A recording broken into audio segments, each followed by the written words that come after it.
Au filet de nos vies, au clocher de mon cœur.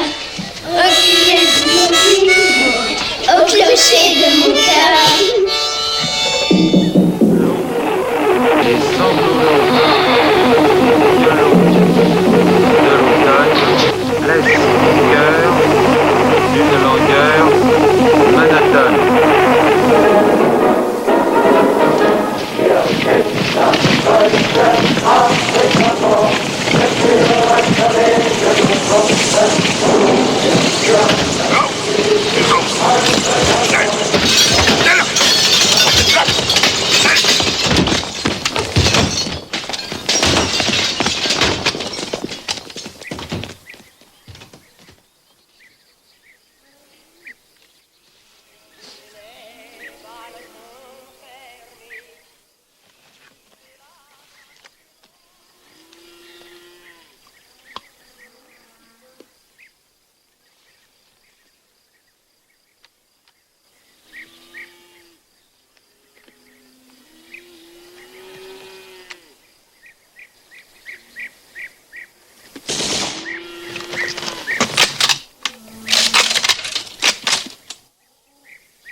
Bonsoir. Vous posez quelques questions? C'est-à-dire? C'est juste pour bien fixer les trucs. C'est pas la peine qu'on écrive n'importe quoi. De toutes les manières, on n'a rien à cacher. Juste une photo en groupe, ça vous fera un petit souvenir.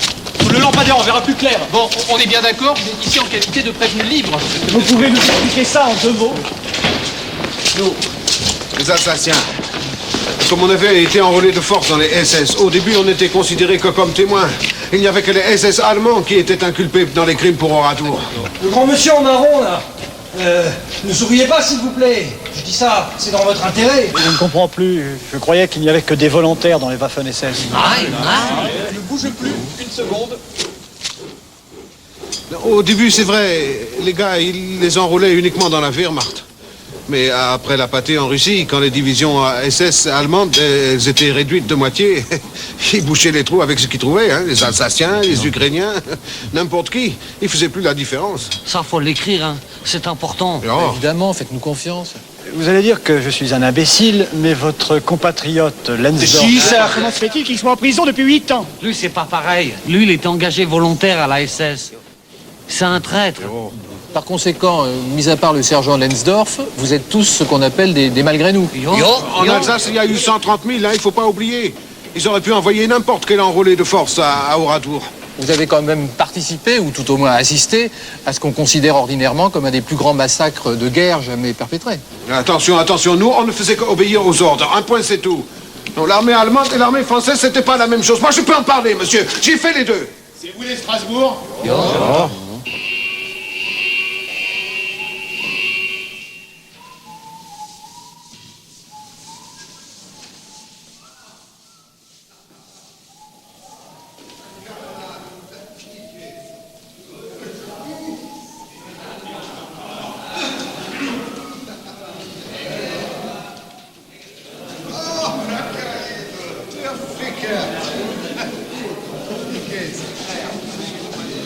Salut les pays! Achtung, les gars. Der Unterscharführer Lensdorf. Ministre dans la capoute, Adolphe. Ramène pas trop ta gueule, parce que ça pourrait revenir. Et si ça revient, vous me lécherez tous les bottes. En attendant, c'est gras comme un porc, mon vieux Joseph. T'en fais pas. Dans un an, vous pèterez tous dans vos joues. Comme le gros Remes. Le gros Remes, il t'emmerde.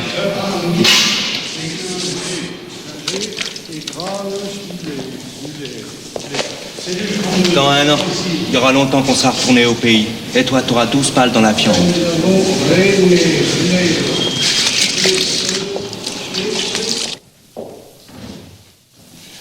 Ferrand, asseyez-vous. Asseyez-vous. Alors, comment ça va? En tout cas, on mange bien. Ton appétit va, tout va, comme on dit, hein? Vous avez les cheveux beaucoup trop longs, hein. Vous connaissez les militaires, ils aiment bien que ce soit dégagé, là, au-dessus des oreilles. Après la soupe, je demanderai à Wenger de me rafraîchir. C'est lui qui faisait coiffeur pour la section quand on était à Valence d'Agen. Ah, avant que j'oublie, votre femme a téléphoné hier. Là. Tout le monde va bien, les enfants sont sages, le moral est bon. Hein. Et vous aurez un colis demain ou après-demain. Alors, ressaisissez-vous, voyons.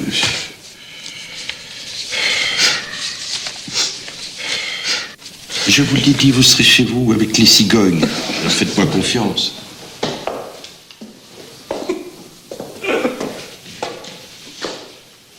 Ça suffit à la fin, c'est insupportable, ça. Gardez donc vos larmes pour les audiences. C'est ridicule.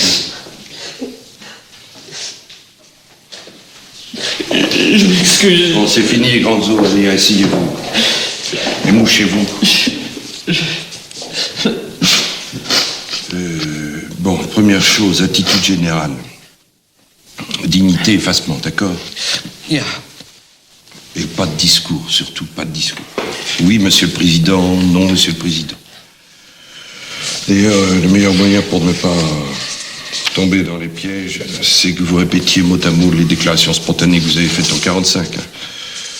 Vous faisiez partie du peloton d'exécution du garage de Surtot. Vous avez tiré 3-4 balles et puis vous avez porté de la paille dans l'église. Point final. Il nous reste une épine dans le pied. C'est le problème d'Ensdorf. En principe, il ne passe pas au jugement avec nous. Oui, sur le papier, oui, mais... Mon petit doigt me dit qu'il y a de fortes chances qu'on le retrouve assis sur le banc des accusés avec vous. Alors qu'est-ce qu'on décide? Parce que... faudrait peut-être qu'on accorde nos violons. C'est pas difficile. J'ai qu'à dire ce que j'ai déjà dit.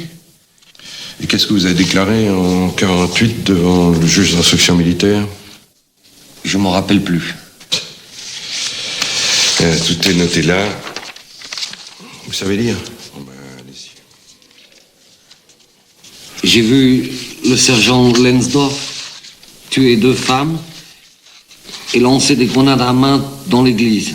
Oui, alors qu'en 45, vous avez simplement dit qu'il était votre chef de groupe et qu'il commandait le peloton d'exécution dont vous faisiez partie. De vous à moi, ces 2 braves femmes, il les a tuées ou les a pas tuées? Je crois bien qu'il les a tués, mais... Vous croyez ou vous êtes sûr? Franchement, je ne sais plus. Il s'est passé tellement de choses ce jour-là.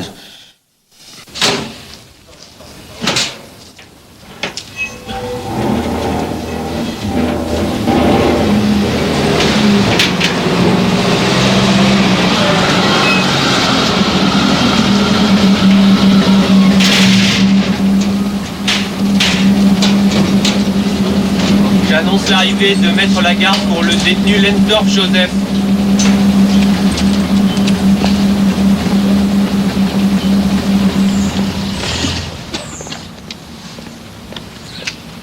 Comment vas-tu?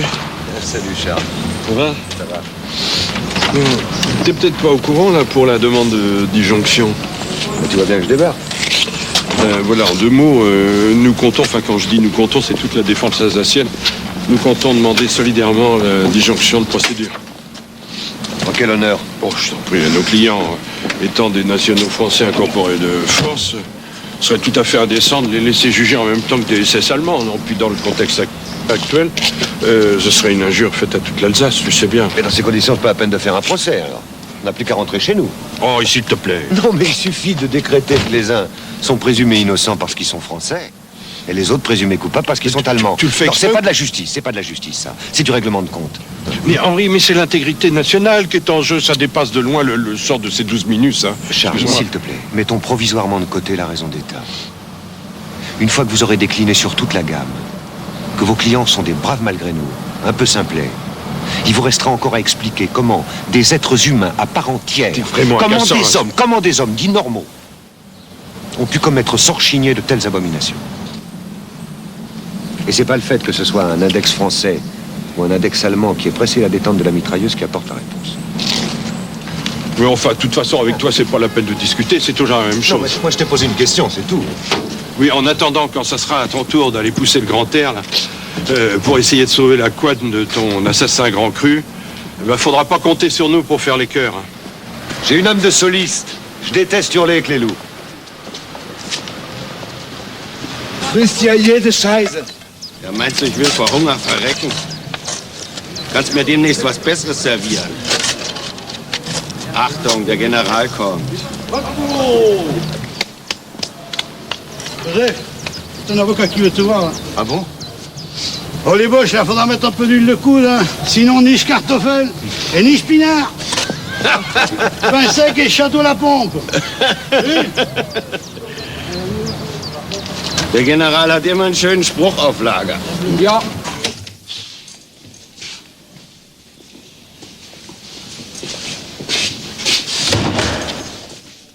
Aux dernières nouvelles, il paraît qu'il serait jugé en même temps que tes copains. Hein? Yo, tu parles de copains. Qui c'est qui t'a dit ça? Mes grandes oreilles. Méfie-toi quand même, parce qu'avec leur petit air bien poli, là, bien torché, ils te feront sûrement pas de cadeau. Depuis 8 ans que je suis au trou, tu commences à me connaître. J'ai de l'honneur, moi. Et puis je sais fermer ma gueule. Mais à Oradon, mais faut pas croire, hein. À quelque chose près, mais on a tous fait pareil, tous. Et le soir à Nieul, il n'y en a pas un non plus qui a sauté le repas. On a bouffé comme des cochons, avec ce qu'on avait ramassé sur place pour améliorer l'ordinaire.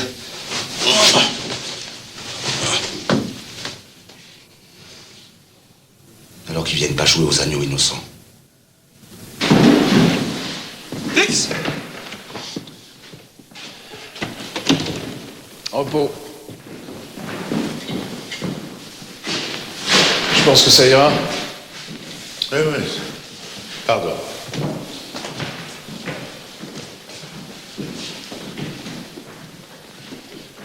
Bonjour Lavergne. Bonjour mon colonel.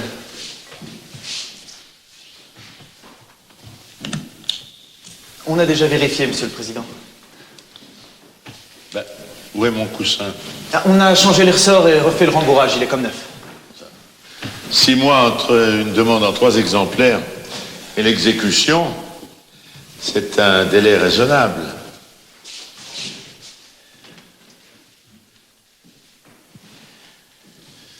Quelque chose vous préoccupe, Émile? J'étais en train de passer en revue tous les assassins, toutes les ignobles crapules contre lesquelles j'ai requis la peine capitale pendant la période chaude de l'épuration. Tortionnaires, collabos de tout poil, gestapistes, que sais-je encore.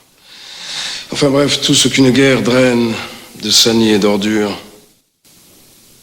Dans la plupart des cas, j'ai toujours trouvé en moi suffisamment de révolte, de mépris ou tout simplement de dégoût pour réclamer sans l'ombre d'une hésitation la tête de tel milicien qui avait arraché les yeux d'un maquisard ou de tel petit fonctionnaire qui avait dénoncé des juifs de sa belle écriture ronde d'honnête homme. Et curieusement, j'avais le plus souvent le sentiment que l'accusé acceptait de bonne grâce sa condamnation à mort. Vous vous souvenez? Comme il se mettait à pleurer à l'énoncé du verdict. Non de peur ou de désespoir, non, mais de soulagement.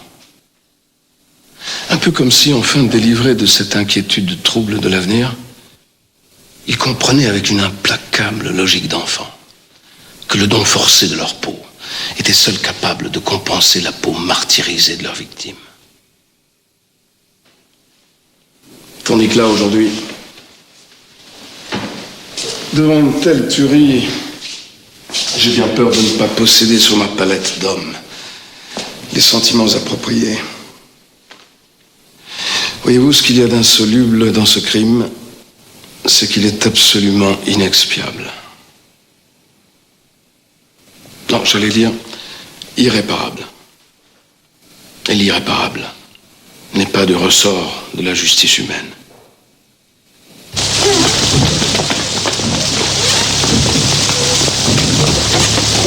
Les Allemands à gauche, les Alsaciens à droite. 2 par 2, allons-y les gars.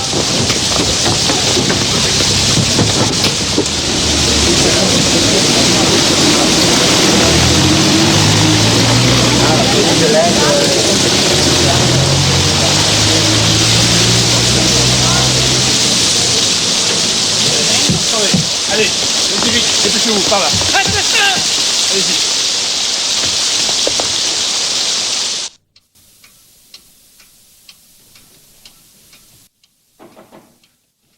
Entrez. Monsieur le Président, il est 14h10, c'est quand vous voulez. Parfait. Messieurs. Le tribunal. Avant, fixe.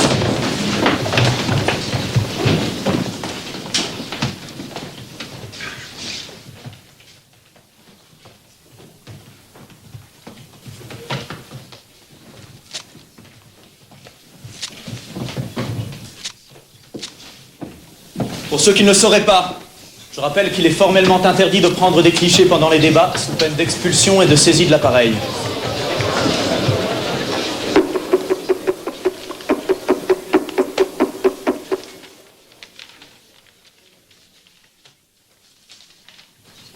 C'est donc aujourd'hui, lundi 12 janvier 1953, que va s'ouvrir devant ce tribunal militaire que j'ai l'honneur de présider, le procès de l'affaire dite d'Oradour-sur-Glane, dont les faits remontent au 10 juin 1944. Avant de déclarer cette audience ouverte, je crois que mon devoir est de situer cette affaire dans son cadre exact. Nous ne devrons jamais, d'une part, perdre de vue que le véritable procès qui se juge ici est et demeure celui de l'hitlérisme. Nous n'oublierons pas non plus que si ce procès est nécessaire, quelles que puissent être les tempêtes extérieures qu'il provoque, c'est à cause de l'effroyable massacre d'Oradour, car il y a eu des victimes à Oradour, des monceaux de sang dans lesquels on a pu identifier 642 cadavres, dont 250 cadavres d'enfants. Oui, 642 victimes innocentes. Je dis bien innocentes.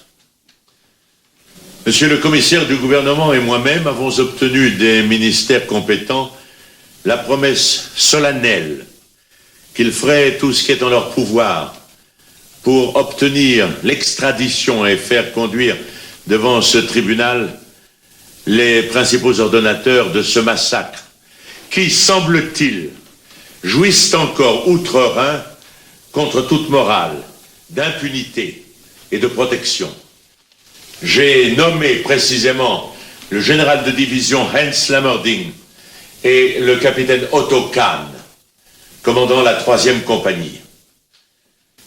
Donnez-moi un verre d'eau, s'il vous plaît.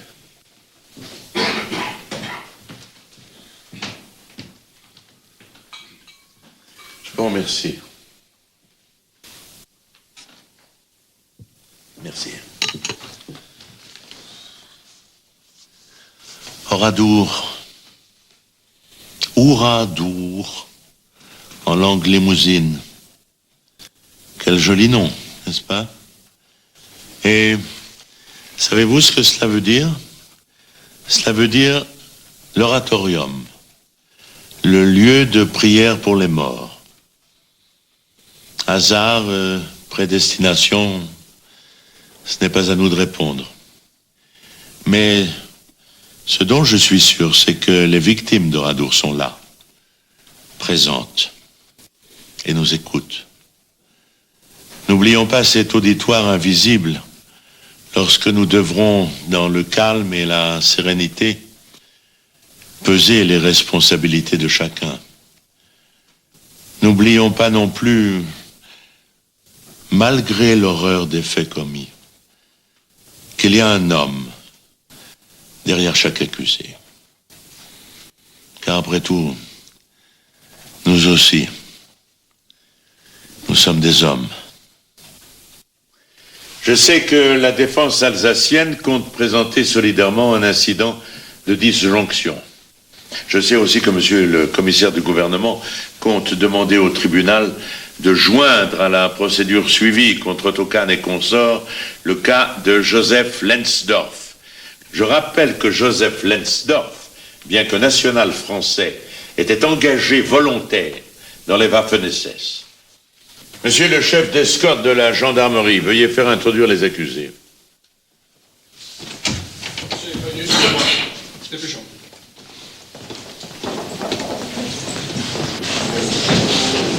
S'il vous plaît.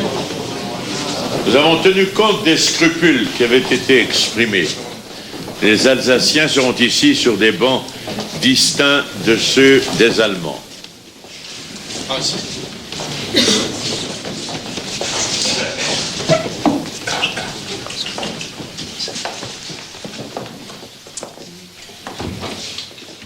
Gendarmes, faites asseoir les accusés. Asseyez-vous. Et nous allons procéder aux interrogatoires d'identité en commençant par le groupe de commandement. Schwaller, levez-vous. Vous vous appelez Schwaller Ernst. Vous êtes âgé de 38 ans. Vous aviez 29 ans au moment des faits. Vous êtes né le 10 juillet 1914 à Bensdorf, Saxe. Nein, Herr Präsident. In Waal, Hannover. Non, Monsieur le Président. À Val, Hanovre. Ça commence bien. Il nous faut aussi corriger les indications d'état civil. Nous serons encore là dans 6 mois. Bon, vous êtes donc né le 10 juillet 1914 à Val, dans le Hanovre. Vous êtes national allemand. Dans la vie civile, je vois que Schwaller a exercé la profession de jardinier. Au moment des faits qui lui sont reprochés, il était adjudant SS, affecté à la 3e compagnie du 1er bataillon du régiment d'Erführer de la division d'Asreich. Il y a un froid de cave ici. Ils ont beau chauffer, c'est l'humidité qui remonte. Pareil dans les cellules. Alors.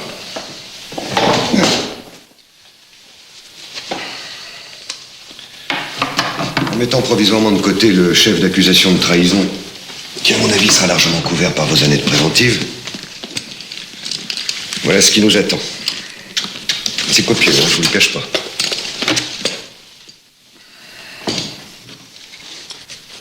Alors, en vertu des articles 75, 84, 95, 296, etc. du Code pénal, vous êtes accusé d'avoir à Oradour-sur-Glane. Je sais très bien de quoi je suis accusé. On va pas pouvoir plaider coupable sur tous les tableaux, hein. Il va falloir opérer un tri. Parce qu'autrement...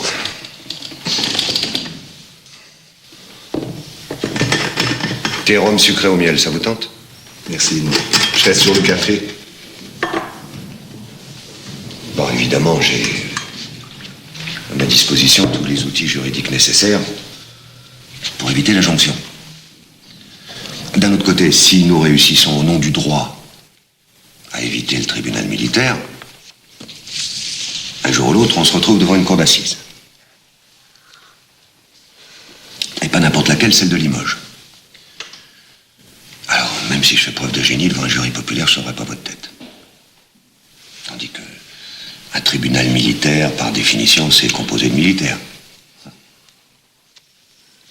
Qui dit militaire dit guerre, et qui dit guerre dit initiative malheureuse, débordement, excès en tout genre, erreur de cible, j'en passe.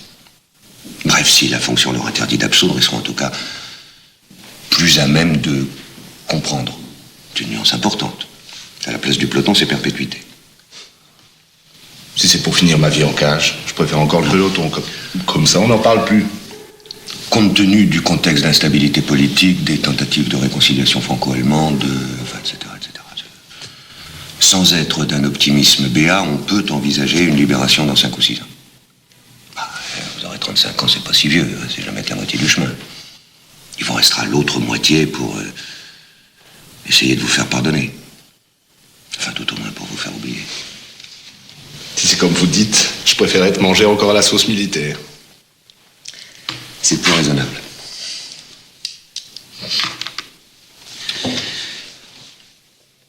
Je peux vous poser une question personnelle? Quel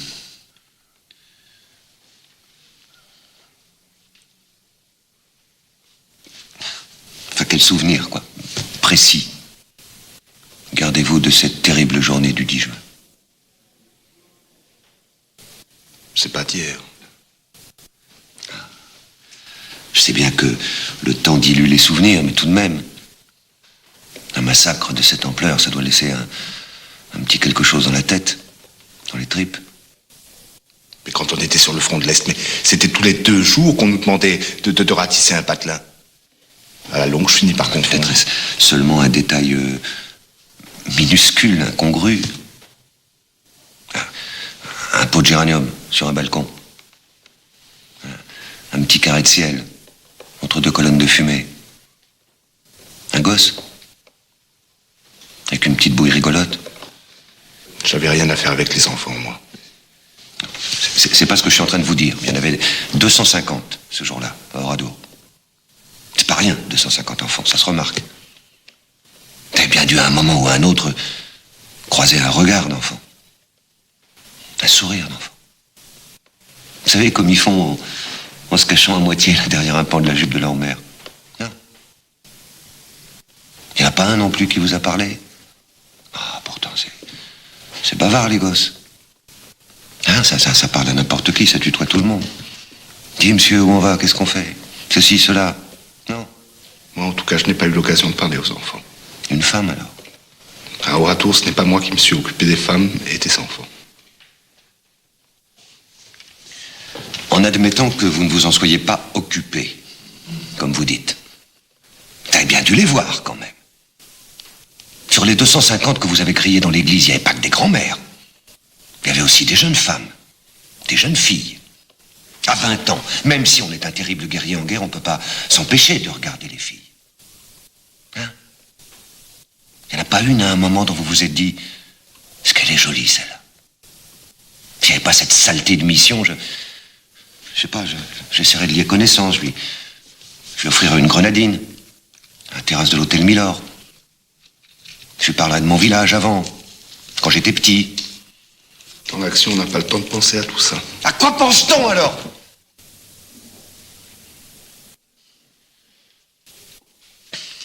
Quand on vide sa mitraillette à bout portant dans le ventre d'une femme qui vous supplie de la laisser vivre.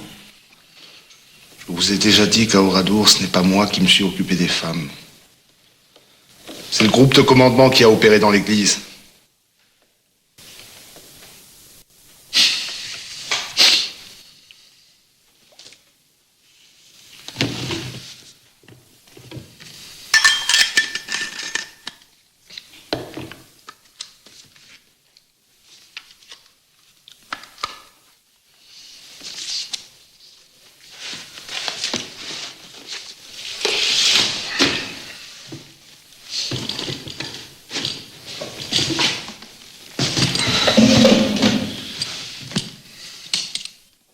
Je vais être très franc avec vous, Lensdorf.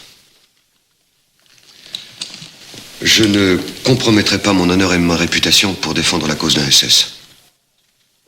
Parce que c'est une cause indéfendable. Moi, c'est l'homme qui m'intéresse. C'est pour lui que je vais essayer de me battre. Alors à vous de me persuader que derrière le sous-officier avec sa croix de fer, il y avait tout de même un homme, il s'appelait Joseph Lensdorf. Pas seulement une machine à tuer.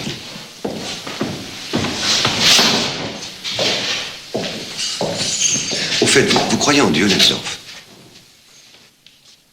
Plus tellement, non. Pourquoi? Parce qu'à Oradour, il nous a tous laissé tomber.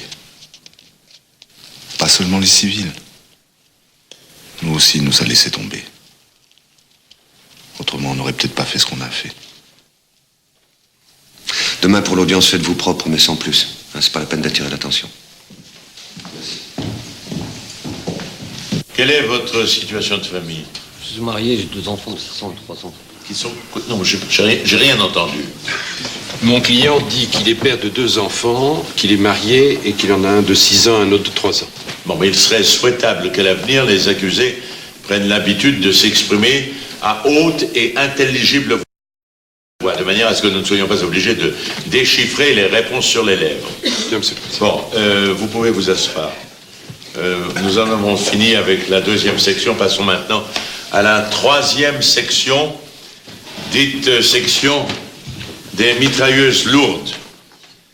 Merci. Hollensheim, levez-vous. Vous vous appelez Hollensheim René. Vous êtes âgé de 26 ans. Vous aviez 17 ans au moment des faits. Vous êtes par conséquent, au point de vue pénal, mineur. Vous êtes national français. Vous exercez la profession d'employé aux écritures.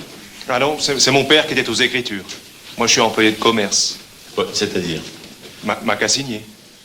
Non, dites magasinier. Sur la paye, c'est écrit employé de commerce. Ah oui, on va. C'est sûr.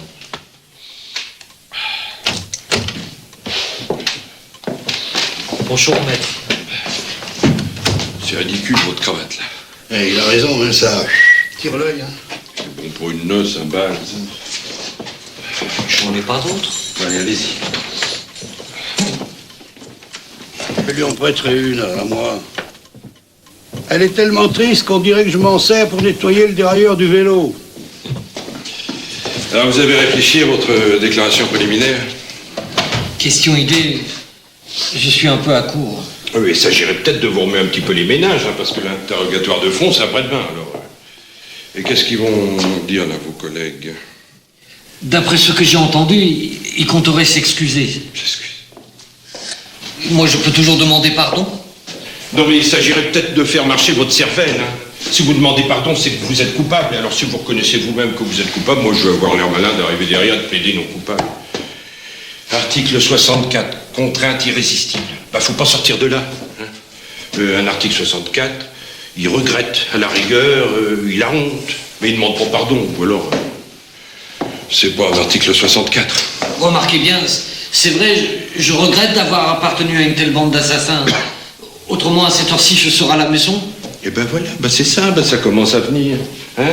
Alors donc, vous regrettez d'appartenir à une telle bande d'assassins, comme vous dites, et ensuite... On a fait du mal à de pauvres gens, de pauvres familles. Pas on, ils. Ils ont fait du mal, hein?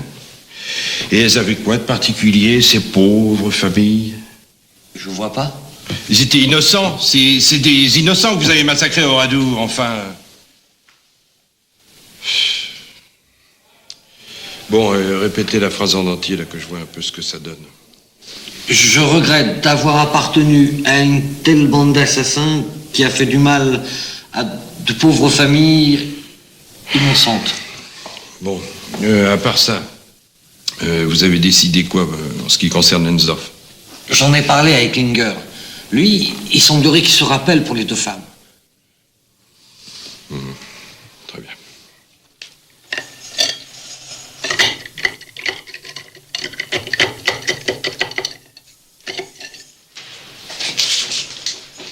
Du wirst wieder einen großen Auftritt haben, was? Ich will ja niemand erschrecken.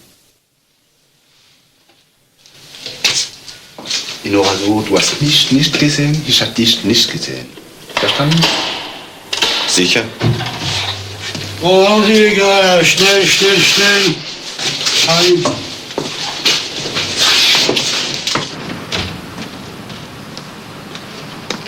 Allons-y.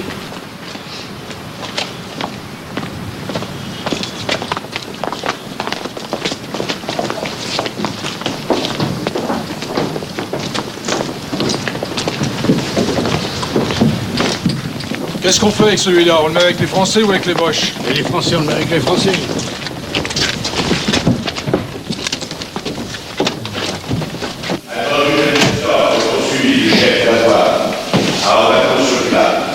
S'il veut aller aux toilettes, c'est le moment, il ne reste plus que 2 pages. Ça ira, merci.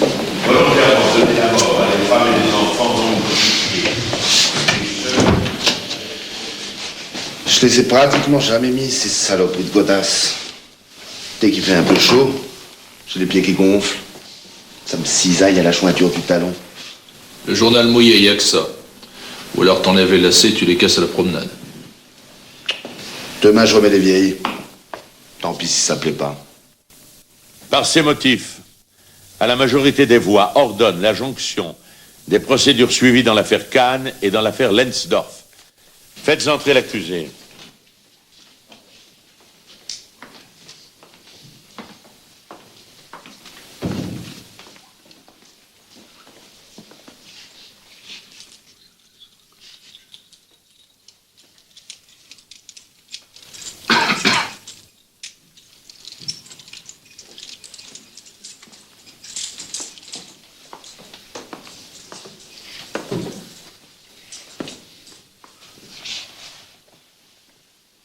Levez-vous. Vous vous appelez Lensdorf. Joseph. Vous avez actuellement 29 ans. Au moment des faits, vous en aviez 20. Vous êtes national français. Oui, Monsieur le Président. Dans la vie civile, vous exercez, enfin vous exerciez la profession de manœuvre.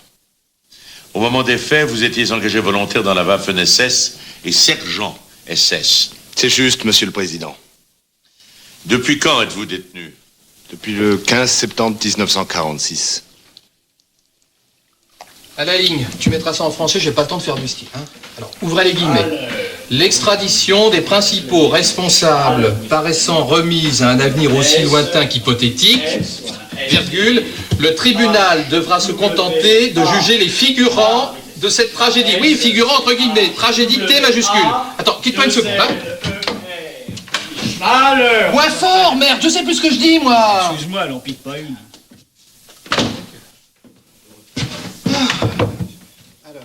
Allô?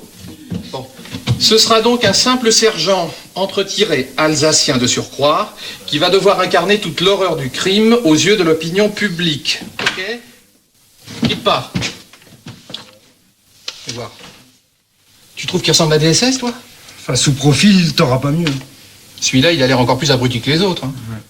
Bon, écoute, je termine, on voit ça, parce que... Bon, oui, alors, crime, opinion publique, point. Il a suffi d'ailleurs de la lecture de l'acte d'accusation pour qu'il en ait enfin hangar une idée 58, précise de l'ampleur. maison d'habitation 123, magasin 22, école 4, gare 1. Au total, 328 constructions détruites. Le nombre total des victimes dont le décès est officiellement reconnu s'élève à 642. 52 seulement d'entre elles ont pu être identifiées. Un instant, monsieur l'huissier. Mesdames et messieurs, veuillez vous lever, je vous prie. Garde à vous! Accusé, levez-vous.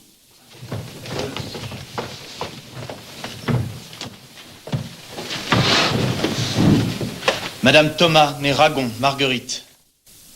Thomas Marcelin. Poutarot, Pierre-Henri. Desbordes, Jeanne, née Rivet. Chalard, Marcelin. Dalbois, Pierre. Dupic, Léonard, dit Pierre. Madame Joyeux, née Hiverneau, Henriette. Avril, Michel. Joyeux, René. Madame Milor, née Brun, Hélène. Beaubreuil, Joseph. Madame Veuve Trouillot, Catherine. Allez, refaites-nous un récit complet et chronologique de votre emploi du temps de cet après-midi du 10 juin. Nous vous écoutons. Monsieur le Président, il l'a déjà fait. Il s'agit simplement de précision. Non, qu'il recommence. Personne n'a rien compris, moi le premier. Tenez, on va même lui confier la baguette.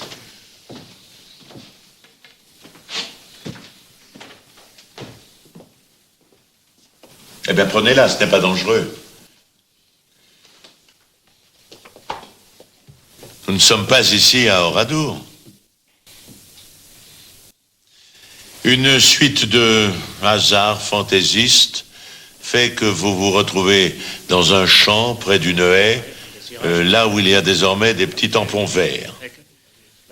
Montrez-nous l'emplacement. Zeigen Sie uns die Stelle.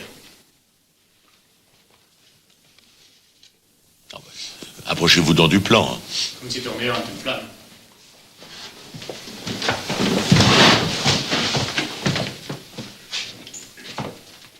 Vous faisiez quoi, au juste Vous montiez la garde? Vous bavardiez avec vos camarades? Je faisais des allées et venues. Ah, des allées et venues. Vous étiez là en touriste, en somme. Bref, à un certain moment, lassé de faire du tourisme, l'envie vous prend d'aller dans le village voir un peu ce qui se passait. Donc, vous descendez la Grand Rue. Montrez-nous le trajet. Zeigen Sie uns die Strecke.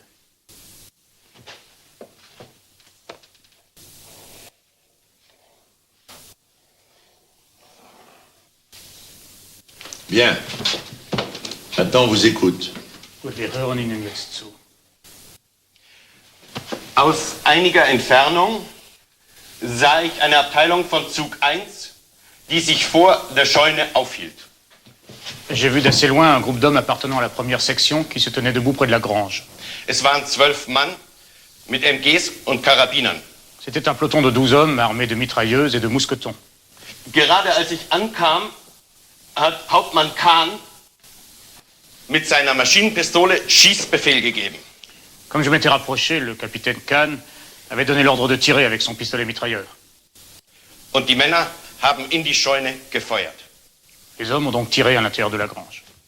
Deshalb bin ich näher rangegangen. Alors je me suis rapproché.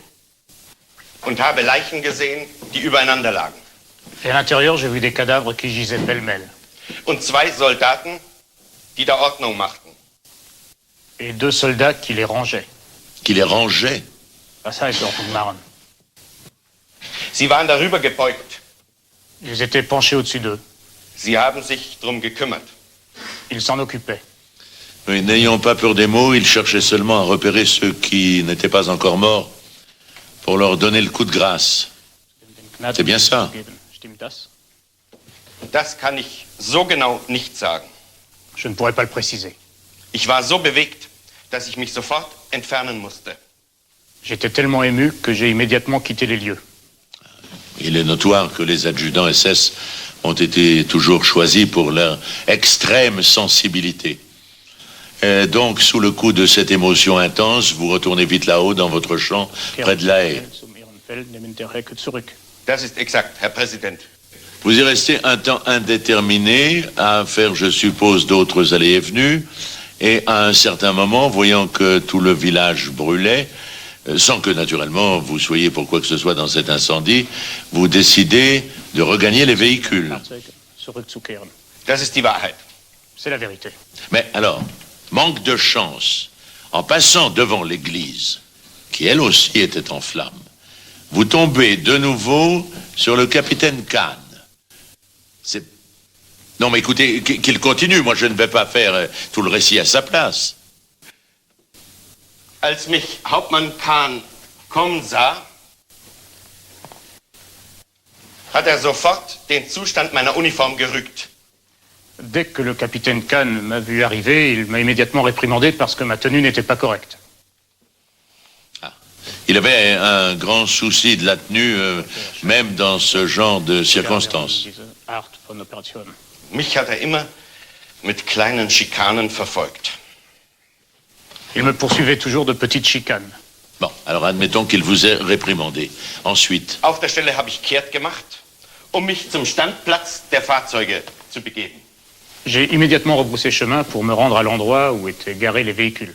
Und sofort, als ich dort ankam, hat mich Leutnant Barth, der sich dort aufhielt, abkommandiert.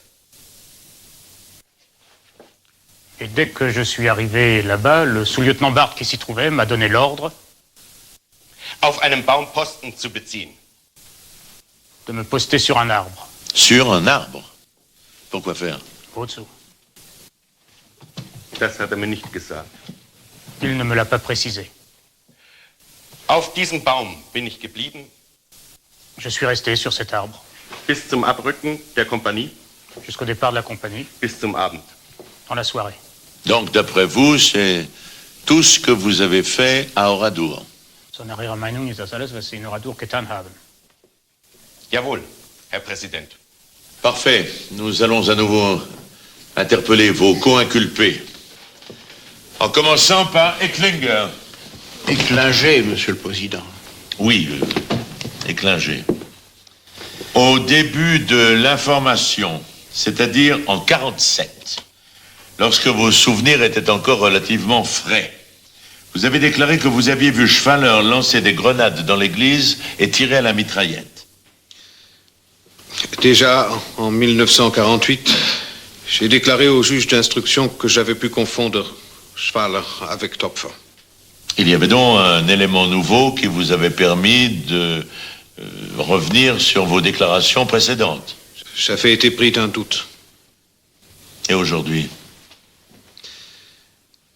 Je suis presque sûr que c'était Topfer.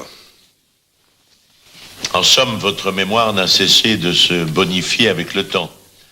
En général, c'est plutôt l'inverse. Asseyez-vous. Tensdorf. Vous avez déclaré devant la police anglaise qu'à Oradour, Schwaller avait commandé un peloton d'exécution. Je n'ai jamais dit ça, Monsieur le Président. On m'avait demandé si Schwaller était chef de section. J'avais répondu qu'il avait été un certain temps à Valence d'Agen, avant d'être relevé de son commandement par le capitaine Kahn. C'est tout ce que j'avais dit. D'après vous, quelle a été son action à Oradour?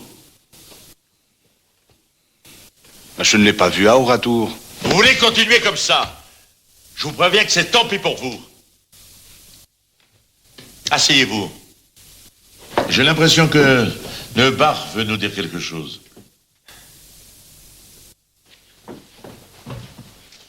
Je me rappelle très bien que Schwaller ne commandait pas une section dans la compagnie. Et qu'est-ce qu'il faisait alors? Pratiquement rien. Et à Oradour, qu'est-ce qu'il a fait? Je ne l'ai pas vu à Oradour. Hollensheim? Je suppose que vous n'avez rien de sensationnel à nous dire concernant le rôle de Schwaller à Oradour. Non. Non, rien, Monsieur le Président. Ferram, peut-être? Je ne l'ai pas vu à Oradour, Monsieur le Président. Bien.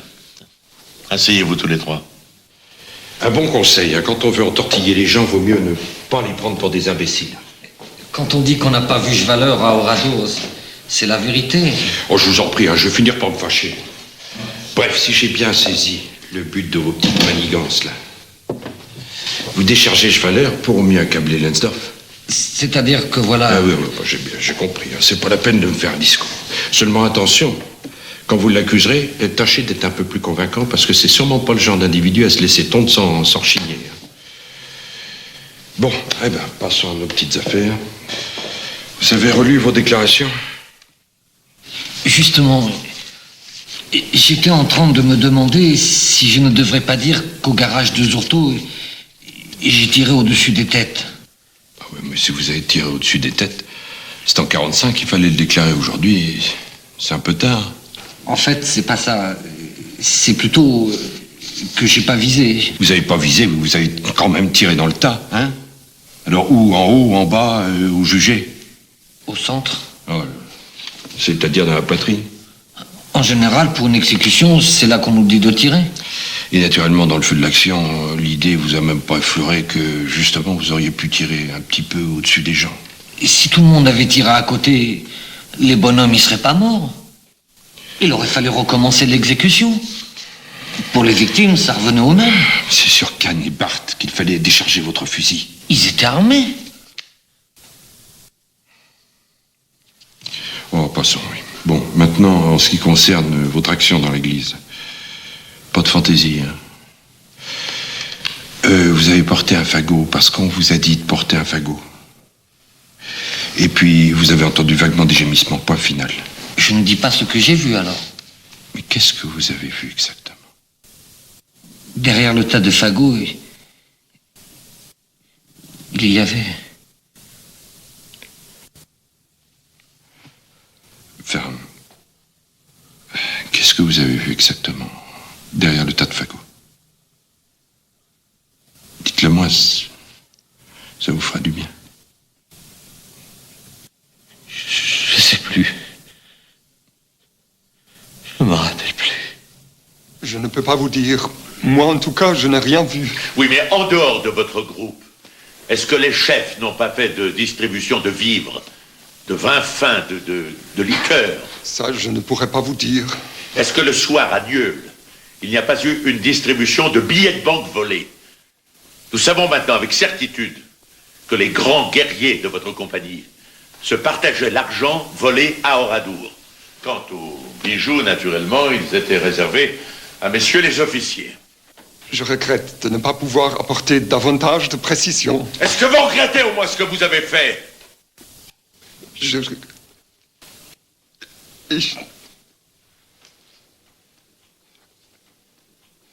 Je regrette d'avoir appartenu à une telle formation. Monsieur le Président, en ce qui concerne Bindler, il est constant qu'il était incorporé de force. Mais personne ne remet cela en doute, monsieur le bâtonnier. Mais l'incorporation de force n'empêche pas que je sache d'avoir un cœur et de ressentir des émotions.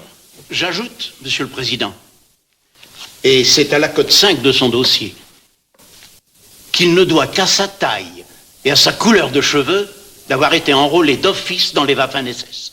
De plus, il avait tout juste 18 ans au moment des faits. Ah, maintenant, il en a 26. Il est marié, il est père de famille. Il me paraît donc tout à fait capable d'envisager rétrospectivement toute l'horreur du massacre. Ce sont des êtres simples, Monsieur le Président. Peu familiarisés de par leur culture et leur mode de vie avec l'extériorisation des sentiments. De plus, il y a tout particulièrement chez Bindler une lourde hérédité alcoolique. Sa grand-mère est morte folle. Non, mais je vois Lensdorf qui sourit. Peut-être pourrait-il nous fournir quelques renseignements supplémentaires concernant les déclarations de son subordonné. Bindler ne faisait pas partie de mon groupe. Moi, j'appartenais à la 2e section, je ne sais rien de l'action de la 1re.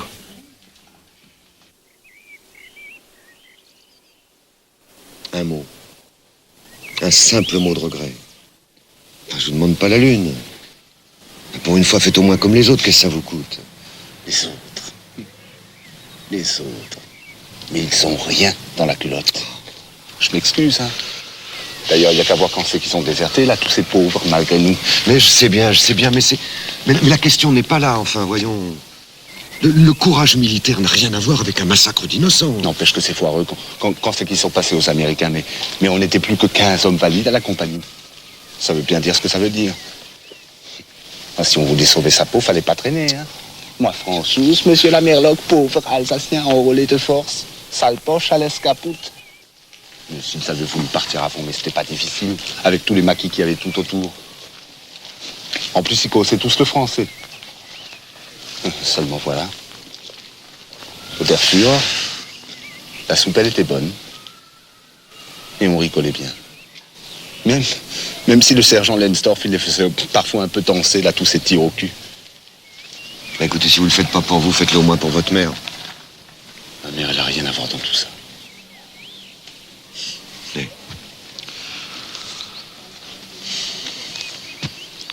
Elle est arrivée hier soir au train de 19h30. Elle est descendue à l'hôtel du commerce. Tenez.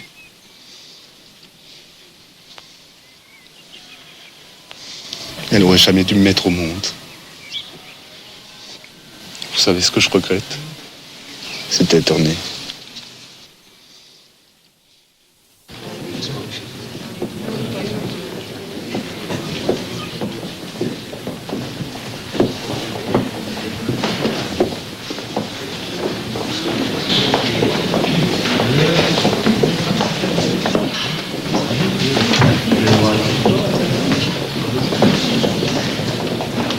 Votre mère est dans la salle, 2e rang à gauche. Ne vous retournez pas.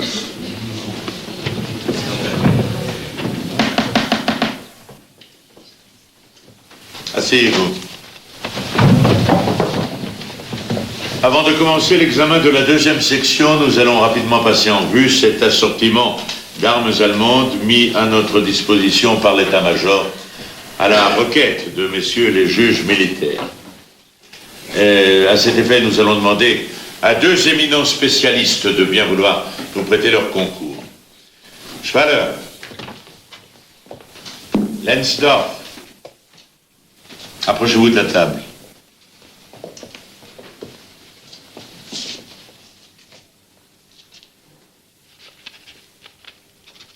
Nous avons ici 2 modèles de mitrailleuses légères. Sans doute Schwaller va-t-il nous dire celui qui était utilisé à Oradour par les pelotons d'exécution. Schwaller wird uns sagen können, welche in Oradour die Erschießungskommandos benutzt haben.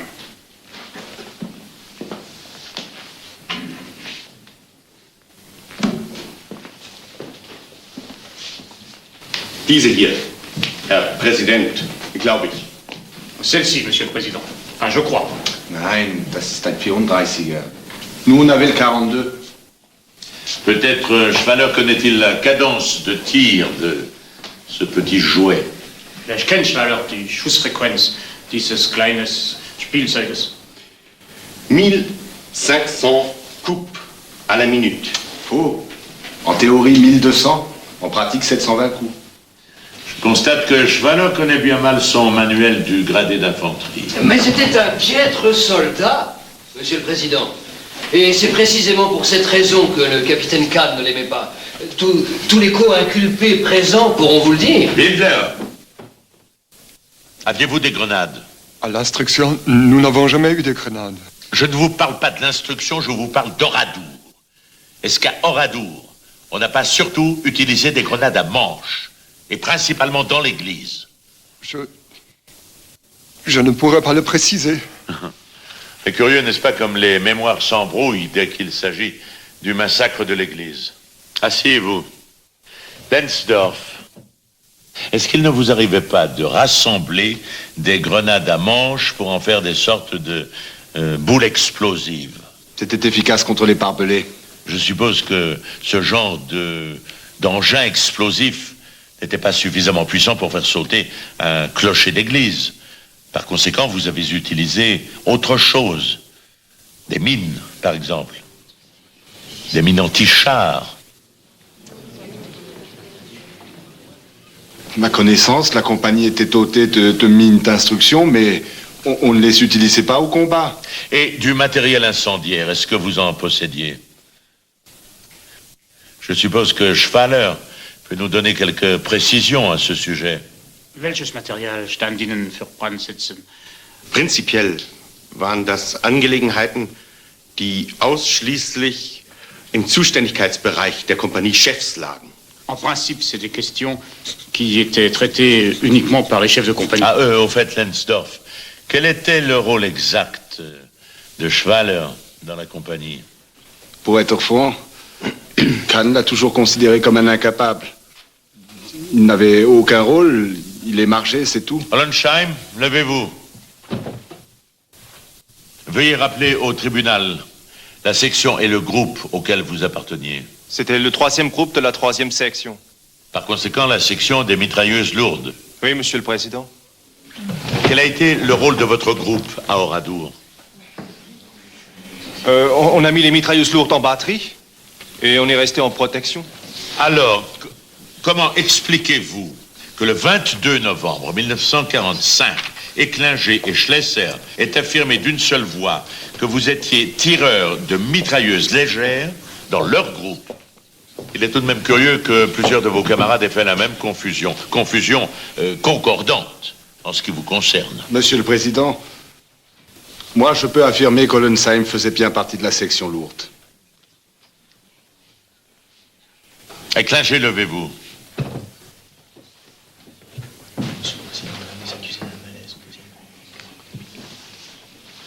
On me signale qu'un des accusés est indisposé. Nous allons donc suspendre l'audience pendant quelques instants. L'audience est suspendue.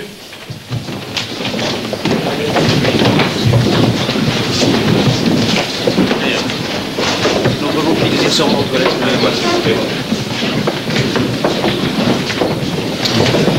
Je viendrai à la visite dimanche. Suivez-moi.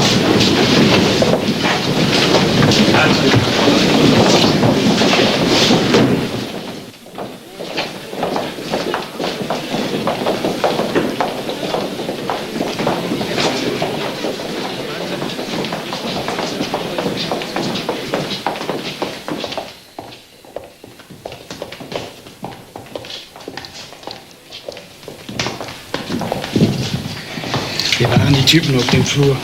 Die Überlebenden. Bist du sicher? Ihr Foto war in der Zeitung. Ich glaube, Sie haben mich wiedererkannt. Das würde mich aber sehr wundern. Nach so langer Zeit erkennt dich niemand mehr.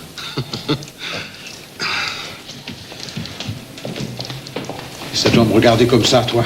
T'es tout rouge. Tu vas éclater. J'ai chaud, c'est tout. T'as pas chaud, toi, peut-être? Merci, für was tak mortisch. Service. Soldat, veuillez rajouter un petit tampon jaune de la couleur de la 2e section en face du chai Denis. C'est bien votre groupe, le groupe Steger, qui a effectué l'exécution à cet endroit. Pas de contestation sur ce point. Non, Monsieur le Président. Bien.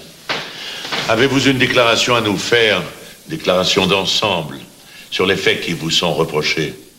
Ja, Monsieur le Président. Nous vous écoutons.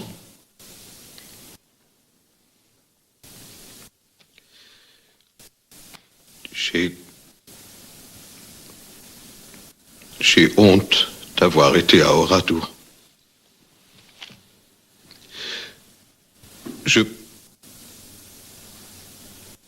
Continuez. J'ai vu tellement d'horreur. J'entends encore les cris de ces pauvres malheureux. J'ai perdu la tranquillité de toute ma vie. Bien. Avant d'en venir aux faits qui vous sont reprochés, nous allons d'abord examiner rapidement votre vie. Vous vous appelez Éclinger Raymond, vous êtes né à Altkirch le 17 juin 1913. Vous aviez donc 30 ans au moment des faits. Vous exercez la profession de garde champêtre. C'est exact. Il résulte d'une attestation du maire d'Altkirch que votre famille et vous-même avez toujours manifesté des sentiments de fidélité à l'égard de la France.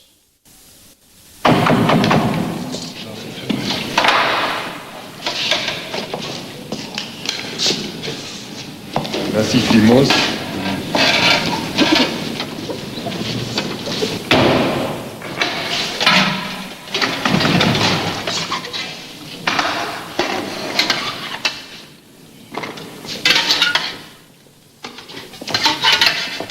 Il a fallu que je tire, Herr Président.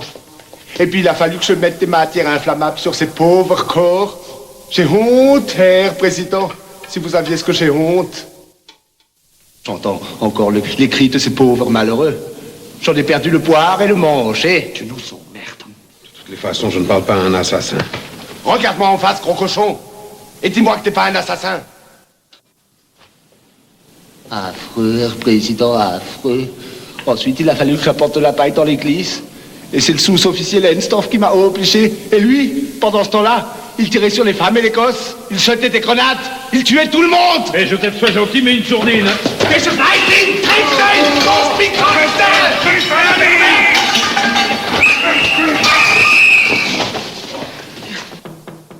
Entrez. Monsieur le Président, Monsieur le bâtonnier Liénard désirerait s'entretenir quelques instants avec vous. Une autre fois. Il insiste. Une autre fois, vous dis-je. Déjà que je suis obligé de supporter ces interventions à longueur d'audience, si en plus je dois me l'appuyer en privé, non, pitié. Qu'est-ce que je lui dis alors? Mais ça m'est égal, la paix, je veux la paix, c'est clair. Dites-lui que je veux qu'on me fiche la paix. Voilà, merci. Un petit gratte-papier de ministère qui a le culot d'insinuer que ce procès se traîne à une vitesse d'escargot. vais leur foutre une lettre, moi, à tous ces mondains.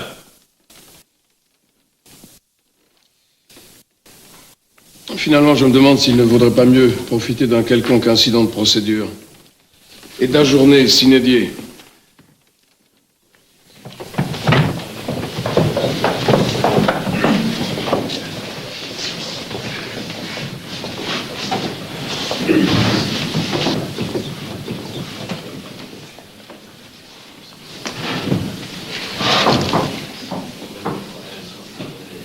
Veuillez regagner vos places et observez le silence. L'audience est ouverte. Ferram.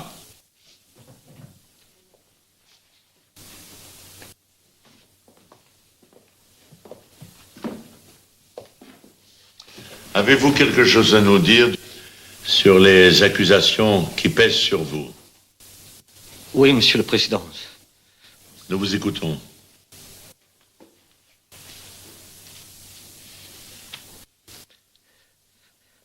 Je regrette d'avoir appartenu à une telle bande d'assassins qui a fait du mal à de pauvres familles.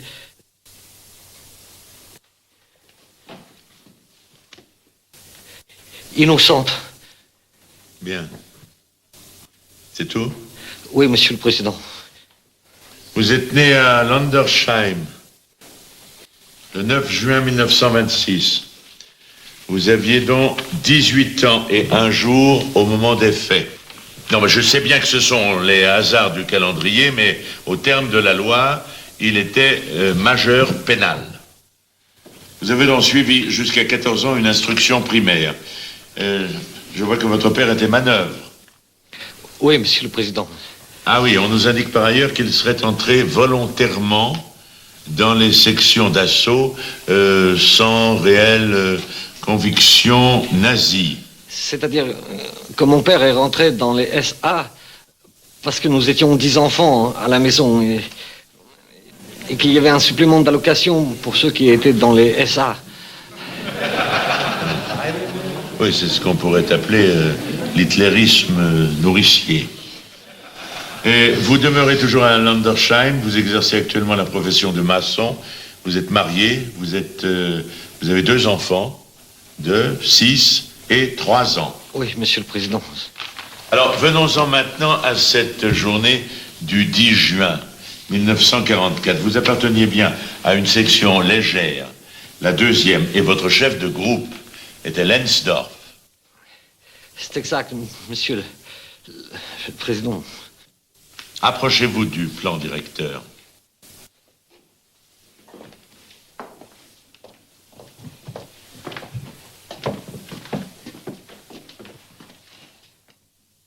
Nous savons maintenant que le convoi s'est arrêté à environ 1 kilomètre d'Oradour.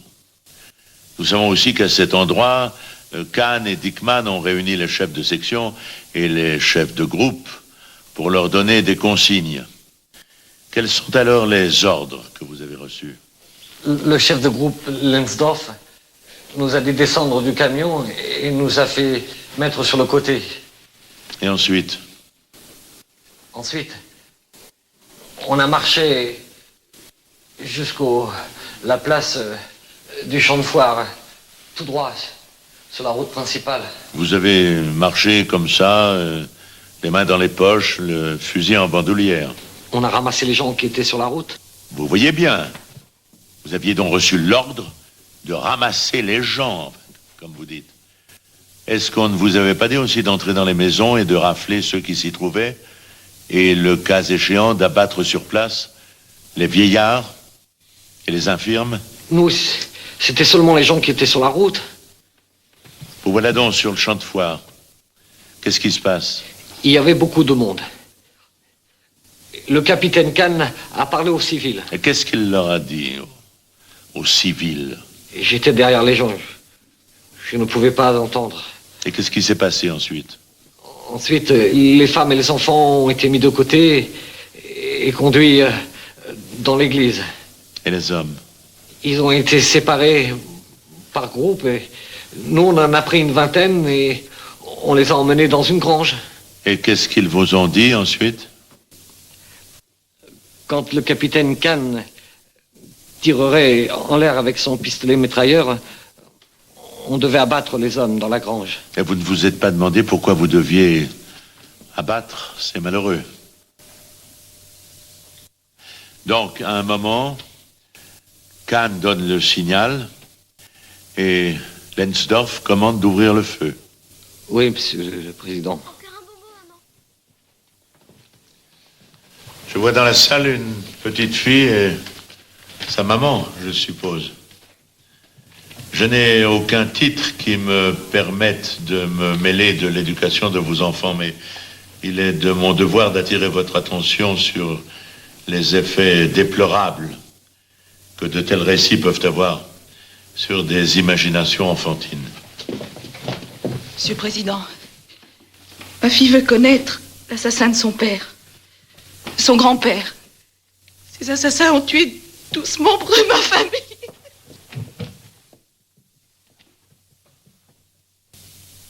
Oui, je comprends.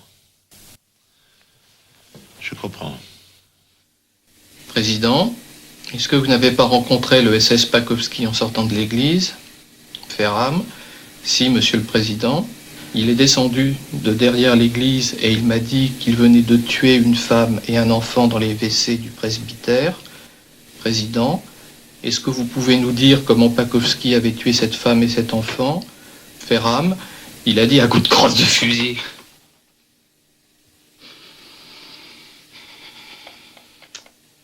Allô? Non, non, t'en fais pas. Ce que je viens de te dicter, tu le rayes, hein? J'ai dit tu le rayes, c'est tout. Oui, Non, mais je sais que ça peut être intéressant, mais c'est pas grave. Tu citeras juste le passage dans l'église où ils ont trouvé où ils ont entendu crier les femmes et les gosses sous le tas de fagots, hein? Ok? Allez, salut.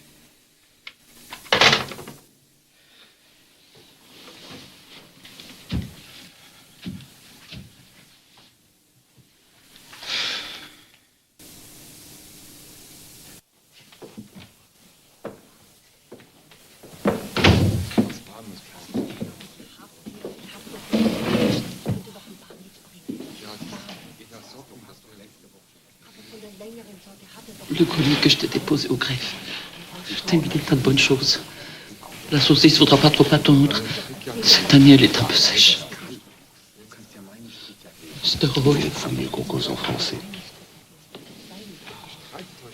C'est comme tu veux. Ça te fait quand même plaisir de me voir.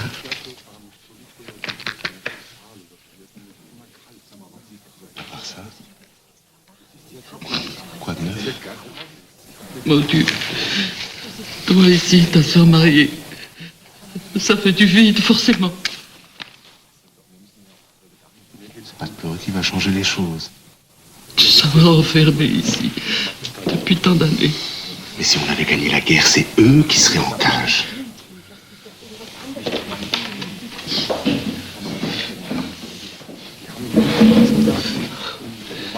J'ai peur qu'il te soit trop petit. Penses-tu? À part le pneu, et peut-être un peu les joues, je suis toujours pareil. Je préfère que tu ne viennes pas à l'audience de demain. Si je te sens dans mon dos, j'aurai moins de force pour me défendre. Pour te défendre, pour dire des mensonges? J'ai toujours dit la vérité. Alors pourquoi les autres ils racontent toutes ces horreurs sans te compte?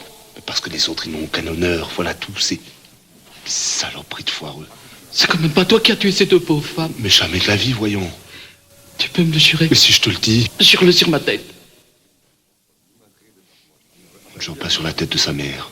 Ça porte malheur. Le malheur, tu crois qu'il n'est pas déjà passé? Jure-le sur ma tête. Et que je meure tout de suite si tu mens.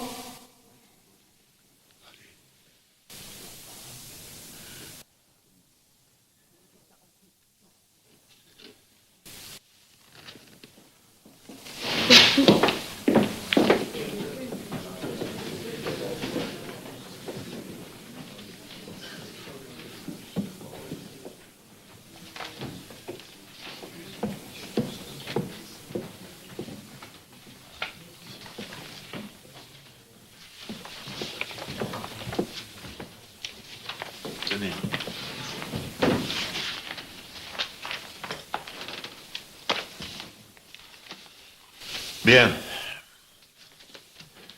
J'ai l'habitude de parler loyalement. Vous le savez. Les faits qui vous sont reprochés sont graves. Très graves. Avez-vous une déclaration d'ensemble à nous faire touchant les accusations qui pèsent sur vous? Oui, Monsieur le Président. Vous écoutons. Je regrette d'avoir été mêlé à cette opération. Vous appelez ça une opération? Vous êtes né le 20 juillet 1923 à Bischwiller. Vous aviez 20 ans au moment des faits.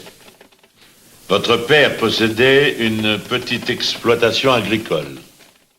C'est exact. En 1939, lorsque la guerre survient, vous avez 16 ans. Vous êtes évacué avec votre famille en Moselle, et là, vous allez travailler dans une usine métallurgique jusqu'en octobre 1940. C'est juste.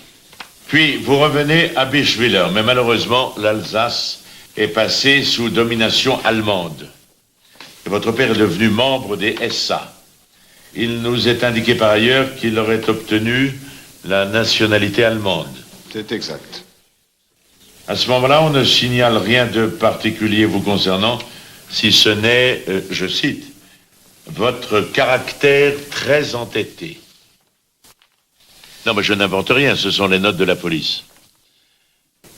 Le 10 mars 1941, vous vous êtes engagé volontairement pour 2 ans dans les Waffen-SS. C'est juste, Monsieur le Président. Monsieur le Président. Oui, je vous en prie. Je tiens à signaler au tribunal que lors de son engagement, mon client n'avait pas encore 18 ans révolus, puisqu'il ne devait les atteindre que le 20 juillet de la même année. Oui, je vous remercie, maître, de cette précision, mais je pense que personne ici n'avait omis de faire ce petit calcul de simple arithmétique. D'après les renseignements fournis sur vous par monsieur le maire de Bischwiller, vous apparteniez à la religion protestante. Et vous auriez, par une déclaration faite le 15 octobre 1942, devant un chef d'unité SS, abjuré officiellement votre religion pour devenir Gottgläubig, c'est-à-dire croyant en Dieu, c'est-à-dire, enfin si je comprends bien, adepte de la nouvelle religion hitlérienne. C'est bien ça? C'est exact. Bon, quelques mots maintenant de vos brillants états de service chez les SS. Vous êtes titulaire de la médaille de Russie 1941-1942. C'est juste. Croix de fer de 2e classe. Quelle année? 1943. Médaille d'assaut en 1944 et titulaire de l'insigne noir des blessés en date du 2 août 1944 sur le front de Normandie. La plupart de vos subordonnés vous décrivent comme un individu dur et brutal. Je faisais respecter la discipline, un point c'est tout. Inutile de revenir en détail sur la traînée de sang et de ruines que le régiment der Führer a laissé dans son sillage vers le front de Normandie. Partout où votre bataillon est passé, vous avez pillé, tué, incendié, partout. Mais le couronnement de la carrière du bataillon a été Oradour. Voulez-vous vous approcher du plan directeur? Vous avez l'habitude des cartes. Vous êtes sous-officier. Vous allez nous faire un petit cours sur le déroulement de l'opération, comme vous dites. La colonne s'est arrêtée à environ 200 mètres de la ferme Bellevue. Le capitaine Kahn a demandé les sous-officiers, puis il nous a dit on va faire une fouille pour trouver des armes dans le village. Quels sont alors les ordres précis que vous avez reçus? Le capitaine Kahn m'a demandé de me placer en protection avec mon groupe, pendant que les autres progressaient dans le village, et quand tout le monde serait en sa place, de le rejoindre sur le champ de foire. Vous voilà donc sur le champ de foire. Qu'avez-vous fait? Je suis rentré par là.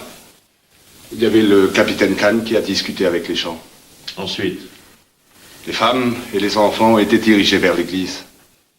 À continuer.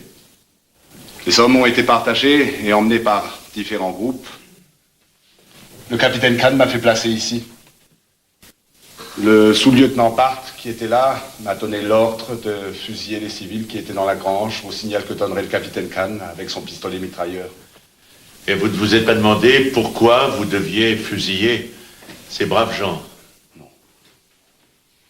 Il a seulement dit qu'on devait tirer au signal. Donc, Kahn donne le signal et immédiatement, comme un mécanisme d'horlogerie, tout le monde tire. Oui. Et que se passe-t-il après? Le capitaine Kahn, qui était au milieu de la place, m'a dit... Capitaine Kahn! Capitaine Kahn, vous en avez plein la bouche. À croire que ce monstre est encore derrière vous pour distribuer les ordres. Je ne vous parle pas du capitaine Kahn. Je vous parle de ces malheureux que vous avez mitraillés. Je suppose qu'ils se sont effondrés. Ensuite...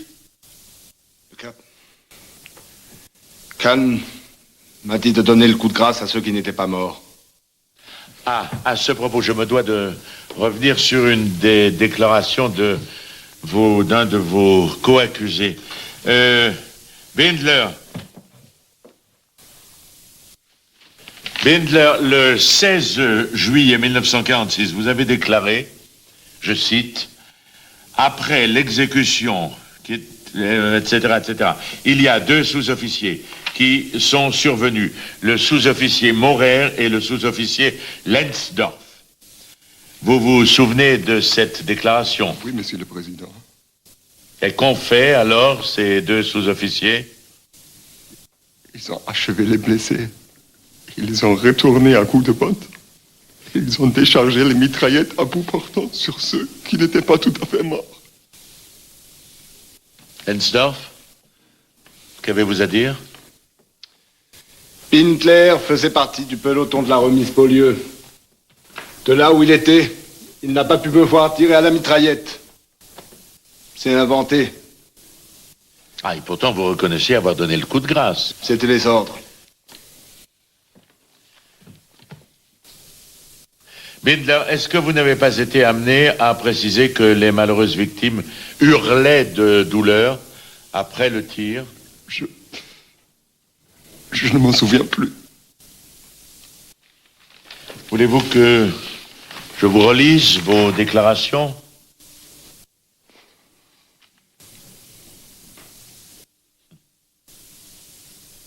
Oui, je vois que ça vous revient. Je les ai entendus hurler. C'est vrai. Enfin, un petit sursaut d'humanité. Je commençais vraiment à désespérer. Asseyez-vous.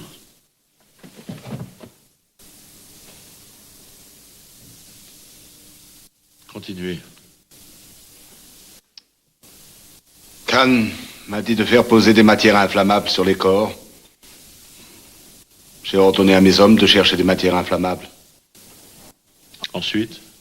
Un homme de liaison est venu et m'a dit d'aller au bas du bourg. C'est-à-dire à l'église. Oui.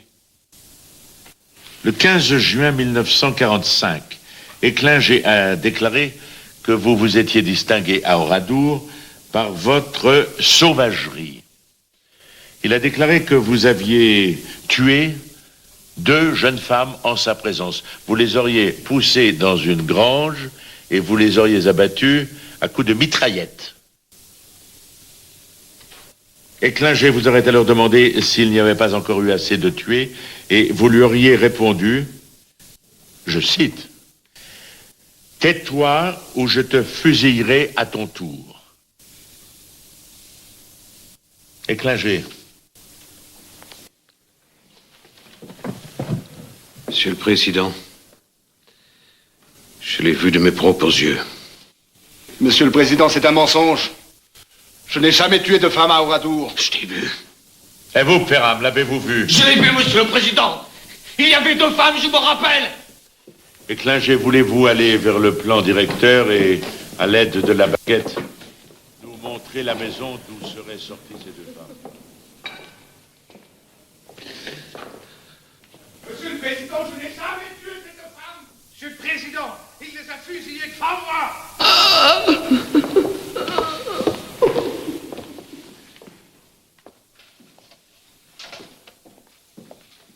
Ne détournez pas les yeux. Regardez. Regardez, vous dis-je. Ça ne vous rappelle rien? Non, Monsieur le Président. Eh bien, plusieurs hommes de votre groupe ont affirmé vous avoir vu entrer dans l'église et tirer à la mitraillette sur des femmes et des enfants, environnés de flammes. Monsieur le Président, ce n'est pas vrai! Et clashez! Ferme! Levez-vous! En 48, vous avez déclaré...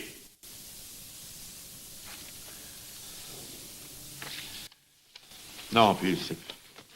À quoi bon, ça? Asseyez-vous.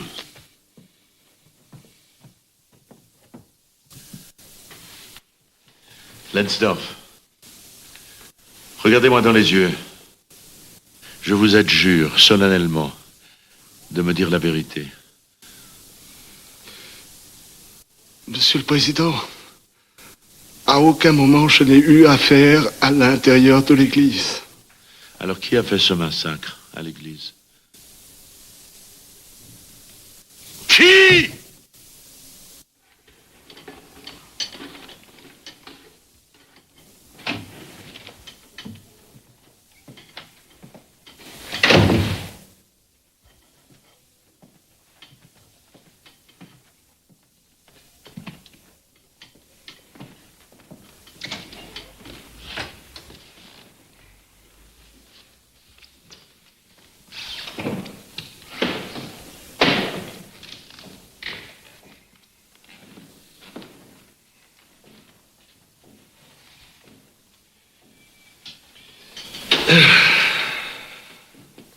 Tu permets?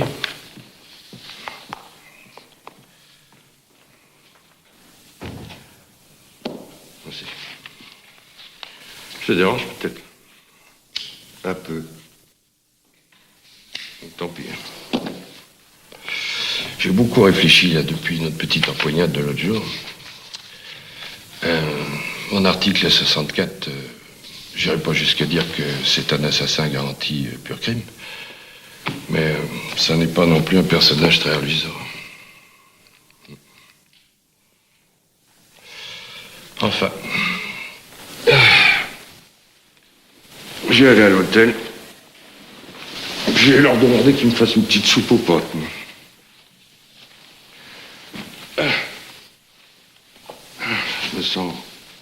Je me sens tout patraque.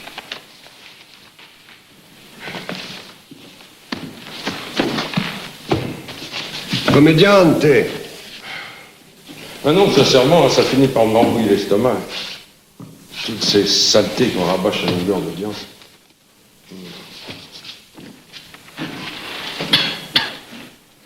Pas toi. Tu sais à quoi je pense? Chaque fois que je me retrouve en tête-à-tête avec mon article 75. On voit sûrement comme moi quand j'essaie de tirer les verres du nez, là. Tout indécrottable.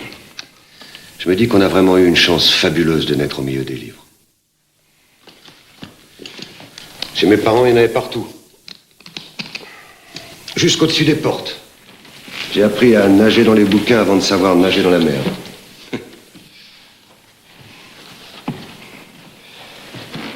Ouais. C'est la loterie des berceaux que tu... Tu crois pas qu'un jour ou l'autre, il faut essayer de rembourser le destin? En prenant en charge une cause perdue? Mais peu importe, c'est l'homme qui compte. Si j'arrive à lui rendre sa conscience, j'aurais gagné, quel que soit le verdict. Bon, enfin, Henri, soyons sérieux. Il a ça dans le sang, ton Lensdorf. Il suffit de voir sa treuille. Et nous, alors? Quoi, nous? Bah, t'as jamais eu envie de tuer, toi, peut-être? Allez, sois franc. Si. Vaguement, comme ça, en douce. C'est vrai que l'occasion ne s'est jamais présentée. Mais tout le problème est là. Sans la rencontre avec cette guerre, il est probable que tous ces braves types n'auraient rien commis de plus atroce que de faire fumer des crapauds. Ah, quelle horreur. Pas quoi? Tous les petits gars de campagne font ça sans pour autant penser à mal. Et pour ce qui est des pulsions criminelles, au pire, ils auraient fait quelques fioritures en saignant le cochon.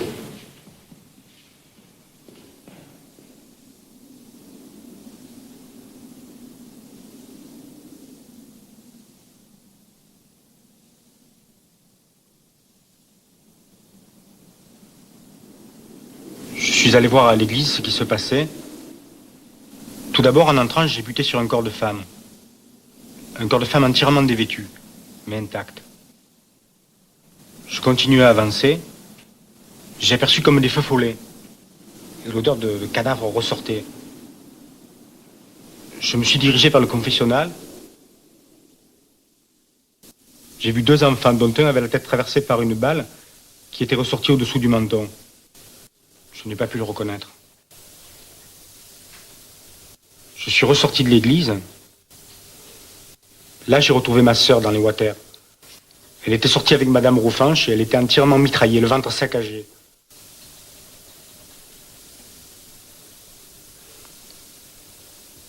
J'ai vu tout cela.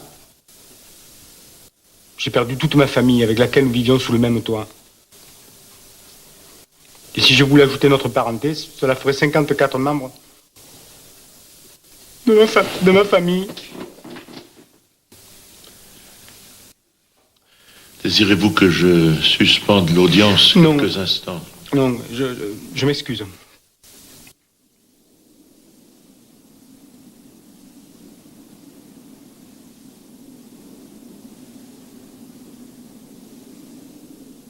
Nous sommes arrivés dans la grange. Nous étions une 60aine environ. On était plusieurs camarades et on parlait ensemble. On ne pouvait pas se douter. Ils ont balayé leur place pour mettre leur mitrailleuse. Nous, on était entassés dans le fond de la grange. Ils ont attendu un moment. Il y en a même un, je me rappelle, qui mangeait de temps en temps des morceaux de sucre. Le bar. Vous avez reconnu avoir participé à 2 exécutions.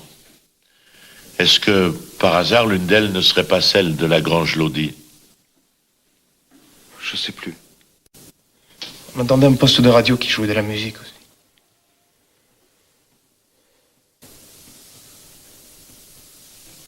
On les entendait qui parlaient, ils riaient, ils discutaient fort.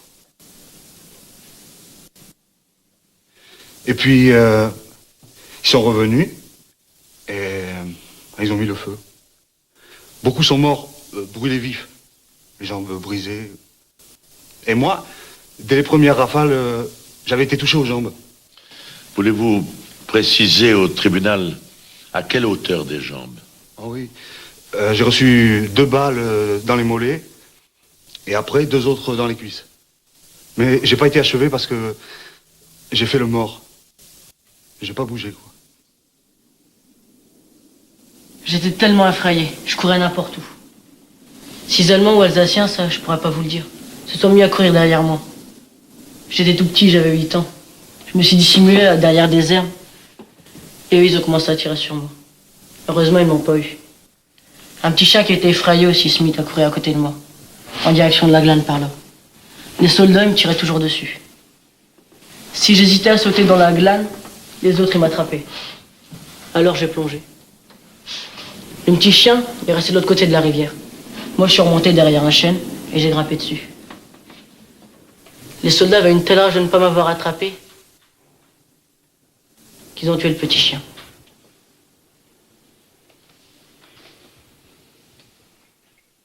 C'est le cœur bien gros que je viens renouveler ici le récit de cette journée du 10 juin. J'ai perdu toute ma famille. Je demande que justice soit faite avec l'aide de Dieu. Je le demande de toute ma personne blessée, car je suis le seul témoin de l'Église. Je suis sorti de cette espèce de four crématoire. Je suis le témoin sacré de l'Église. Je tiens à dire que mes petits, que j'avais mis à Oradour pour qu'ils soient à l'abri, avaient 16 ans. Et l'autre 11 ans. Ils me les ont tués tous les 2. Avez-vous d'autres précisions? Oui. Mais si pénible à dire. Dans une maison, derrière l'église, il y avait une pauvre vieille. Elle était couchée en travers de la table, toute recroquevillée et brûlée. Et là, les orthos qui étaient avec moi l'ont vu aussi.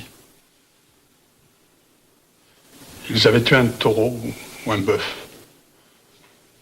Ils avaient transporté les entrailles depuis la cour. Ils les avaient jetées sur la malheureuse vieille.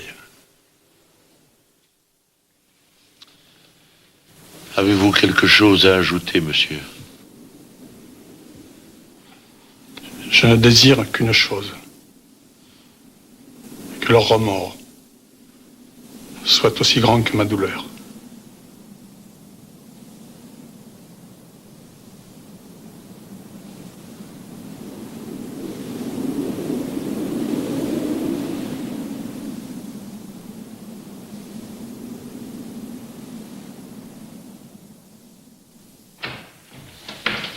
Voilà, Président. Ah, merci. Asseyez-vous. Merci. Café? Ah, volontiers. Ça me gardera les yeux ouverts. Le blond. Alors? Oh, rien de bien sensationnel. Des comptes rendus plutôt laborieux. Ah, nous avons un appel à une justice plus expéditive.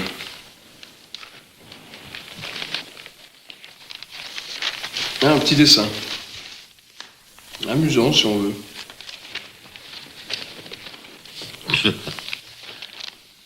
J'ai vraiment la toque qui me tombe comme ça sur l'oreille. Sauf votre respect, ça arrive quelquefois. Sans compter ce morceau de bravoure, signé Vergniaud. Joli brin de plume, ce Vergniaud. On s'étonnera sans doute de l'attitude passive des accusés. Mais n'oublions pas que l'homme, non plus au sens humain, mais au sens militaire, n'a qu'une fonction. Exécuter. Le mot a son éloquence. Pour que les membres n'exécutent pas, c'est la tête qu'il faut frapper. Ah, merci. Alors pourquoi s'étonner de ces visages pétrifiés? Non, non, merci, ça va, ça va. De cette incapacité qu'ils ont d'exprimer de vrais regrets. Comprennent-ils seulement ce qu'on leur reproche? Exécutant, exécuteur, la nuance ne dépendait pas d'eux. Toute troupe armée, enfermée sans issue, dans l'étau de la discipline, n'est jamais autre chose qu'un peloton d'exécution. Ah ben, voilà un au moins qui appelle les choses par leur nom. Oui, mais vous connaissez la ritournelle, Président. Si la vérité est toujours bonne à dire... Elle n'est pas forcément agréable à entendre, je sais bien. Merci. D'un autre côté, allons jusqu'au bout du raisonnement. La guerre légalise le crime. Tout de même. Émile, vous êtes officier. Je l'ai été. Nous avons tous deux plusieurs campagnes à notre actif. Alors à quoi bon ces pudeurs de rosière? À la guerre, on tue avec la bénédiction de la loi, mais on tue. Et que la cause soit juste ou injuste, que le chef soit un monstre ou un homme de devoir, à l'arrivée, il y a toujours une bombe qui tombe sur une école, au lieu d'atteindre la gare de triage. Conclusion, le premier grand crime, le seul peut-être, c'est le crime contre la paix.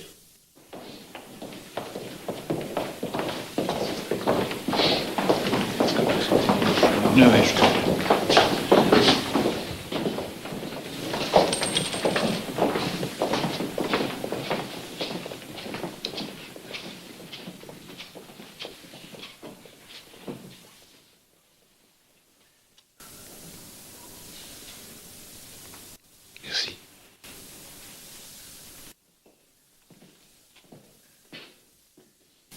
Nous sommes arrivés à Oradour le lundi 12, en fin d'après-midi. C'est-à-dire le surlendemain du massacre. Nous sommes d'abord entrés dans l'église. Une des premières choses qui nous a frappés, c'est que la cloche avait fondu. Le long du mur et par terre, il y avait des sortes de petites flaques de bronze qui s'étaient agglomérées. Alors, excusez-moi de vous interrompre, monsieur l'abbé. Monsieur l'interprète, voulez-vous leur répéter pour la énième fois la même question? Ce n'est pas avec un feu de paille et de fagots qu'on fait fondre du bronze et du verre. Par conséquent, ils ont dû employer des produits incendiaires particulièrement efficaces. Alors je leur repose à nouveau la question. Avec quoi ont-ils mis le feu? Womit wurden die Brände gelegt? Lensdorf, avec quoi avez-vous mis le feu? Je l'ignore. Vous l'ignorez. Et Schwader? Je ne le sais pas, Herr Präsident. Je ne vous ai pas dit de vous asseoir.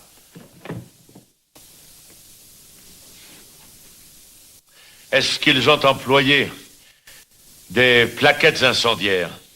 Haben Sie Brandsätze verwendet?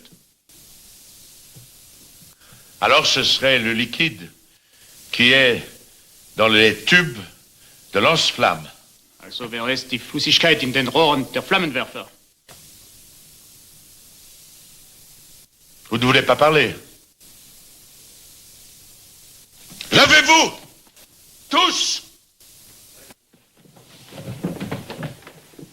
Je vais vous la poser brutalement, la question. Vous aviez des lance-flammes, des tubes de rechange pour lance-flammes. Sie hatten Flammenwerfer. Und Ersatzrohre für Flammenwerfer. Est-ce que vous n'avez pas utilisé ces tubes de rechange pour mettre le feu et arroser les cadavres? Hatten die diese Ersatzrohre nicht verwendet, um Feuer zu legen und die Leichen anzuzünden? C'est un désespéré de l'espèce humaine. Asseyez-vous tous!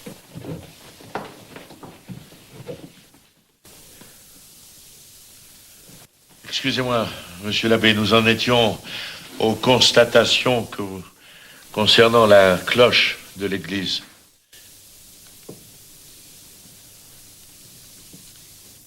À l'intérieur même de l'église, sur le carrelage, il y avait toute une série de cadavres que les Allemands n'avaient pas pu enlever. Parce qu'ils étaient restés collés sur le sol. Un peu comme la viande qui reste collée au fond d'une casserole à cause de la chaleur. Pour les enlever, nous avons été obligés de gratter le carrelage avec des bêches ou des morceaux de tôle. Autour du cœur, il y avait une grille. Les enfants, tentant d'échapper au feu et aux rafales de mitrailleuses, s'étaient accrochés à ces grilles. En haut, tout le long, comme une couronne, il y avait une rangée de petites mains noircies par le feu, calcinées jusqu'aux poignets. En bas de la grille, des bras, des petits corps brûlés,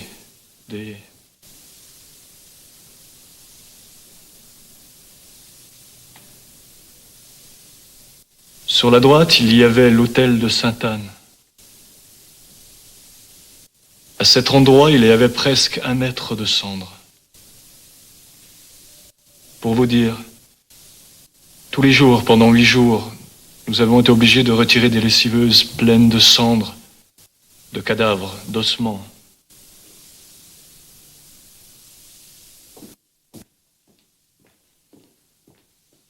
Bonsoir. Bonsoir. Vous buvez quelque chose? Volontiers, oui. Cognac, s'il vous plaît. Moi, je reste au whisky, sec avec de la glace. Oui, merci. Tout à l'heure, là, pendant le témoignage de l'abbé Wertzel, je vous ai vu glisser une petite note à Lensdorf. J'avais pourtant l'impression de l'avoir fait discrètement. J'ai toujours un œil en maraude, ça. C'est un vieux tic de professionnel. Merci. C'est l'homme ou le journaliste qui a envie de savoir ce qu'il y avait sur ce papier? L'homme.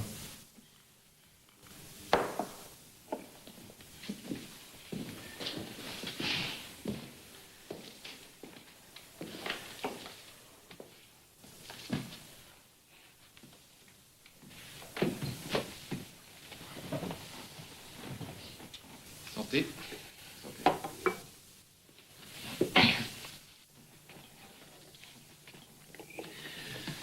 Je lui demandais, enfin demander d'ailleurs est un euphémisme, je le suppliais de me dire enfin la vérité sur le massacre de l'église. Est-ce que je dois comprendre que vous non plus, vous ne savez rien sur la participation personnelle de votre client? Rien. De vous à moi d'ailleurs, j'ai plus très envie de savoir. Vous avez lu mon article? Pour avoir tapé aussi juste, je suppose que vous avez fait votre service militaire. Dans la tendance, j'avais les pieds plats. Ça m'a évité d'avoir à me servir de mon libre arbitre. Enfin, je n'en ai pas moins été bercé par la petite ritournelle qu'on serine à toutes les jeunes recrues pour les mettre en condition. La discipline faisant la force principale des armées, il importe que tout supérieur obtienne de ses subordonnés une obéissance pleine et entière et une soumission de tous les instants. Je connais bien, oui. Pour peu qu'on mette ça dans la tête rasée d'un moitié analphabète, qu'on saupoudre de haine, de trouille et d'un soupçon de fanatisme. Viva la muerte! Il nous refait Oradour dans n'importe quel pays, n'importe quelle guerre, et sous n'importe quel uniforme. Contrainte irrésistible. Allons donc. Auriez-vous oublié la TSF qui joue de la musique pendant les fusillades? Les bonnes bouteilles que l'on débouche. Ce soldat qui, en attendant l'ordre de tirer à l'avance lodi, croque du sucre en riant. Auriez-vous oublié leur comportement le soir à la ferme de Massé après la tuerie? Ces militaires qui s'amusent sur des vélos. Auriez-vous oublié encore, lors du trajet de retour, ces soldats qui chantent et qui jouent de l'accordéon? Est-ce vraiment là, je vous le demande? L'attitude d'hommes qui, sous la contrainte, ont commis de telles abominations? Contre ces simples soldats, donc, je requiers qu'il plaise au tribunal les déclarer coupables et prononcer à leur encontre des peines de travaux forcés ou de réclusion qu'il lui plaira de fixer. Compte tenu de leurs antécédents, des conditions de leur incorporation dans les Waffen-SS, de l'âge et de la condition personnelle de chacun d'entre eux. Reste le cas du sergent Lensdorf contre ce Français, volontaire SS, nazi fanatique, croix de fer, qui par les ordres transmis et l'exemple donné, a été l'un des premiers acteurs de la tuerie d'Oradour. Je me vois obligé de requérir, comme je l'ai fait précédemment pour l'adjudant Schwaller, l'application de la loi dans toute sa rigueur.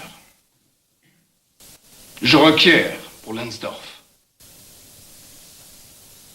la peine capitale.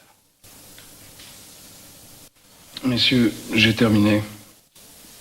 Mais l'esprit obsédé, bouleversé par l'épouvantable tragédie que nous venons de revivre, comment ne pas évoquer cette scène de la tragédie de Shakespeare, Macbeth? Le duc de Gloucester, taché de sang, près du cadavre du roi, implorant la reine. Dites que je ne l'ai pas tué. Et la reine de répondre, mais alors, dites qu'il n'est pas mort. Dites que nous ne les avons pas tués, implorent ces accusés. Mais alors dites qu'ils ne sont pas morts. Leur répond l'accusation. Et pourtant, ils sont bien morts. Ces 642 Français, hommes, femmes, enfants, dont les noms sont écrits sur ce trop lourd martyrologue qui est là, sur votre table. La parole est à Maître Lagarde. Monsieur le Président, messieurs les juges militaires, on vous a longuement exposé quel avait été le martyr de l'Alsace depuis 1870. On l'a fait de façon pathétique, avec un talent que je salue. J'espérais qu'au résultat de cet exposé bouleversant, mes confrères alsaciens pousseraient la générosité jusqu'à bien vouloir accepter parmi eux celui qui, conséquence de ce drame, avait commis l'égarement pardonnable. À 17 ans, ne croyez-vous pas? De s'engager dans l'armée allemande. Cette générosité s'est limitée à ceux qui avaient été enrôlés de force. Je le regrette parce que cela fait de Lensdorf un cas unique.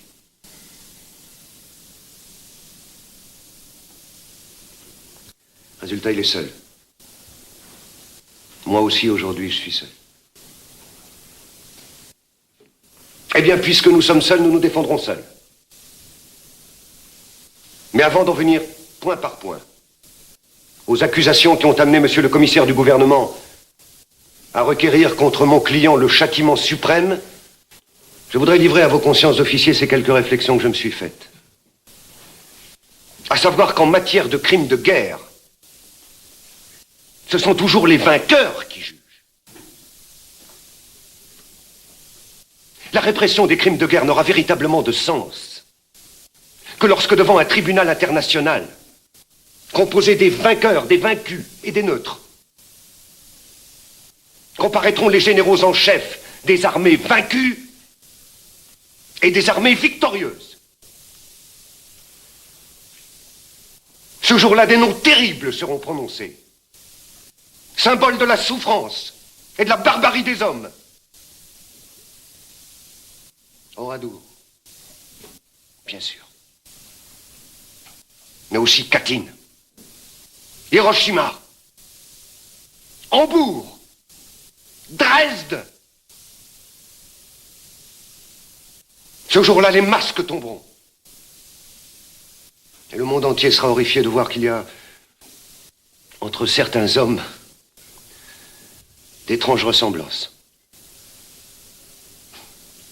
Combien alors de ces grands chefs de guerre sortiront libres de la salle d'audience? C'est une question que je n'ose même pas vous poser.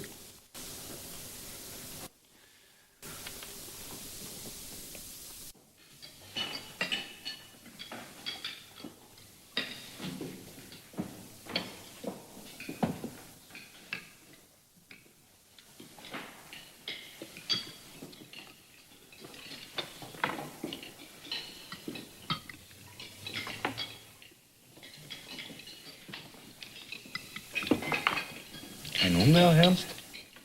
Nein.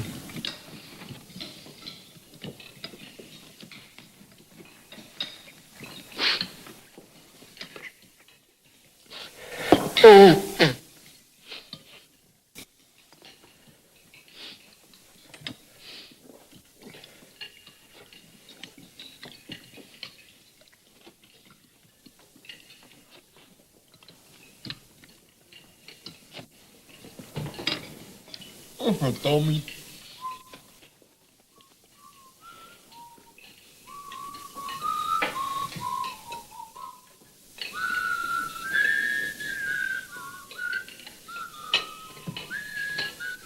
Schnauze!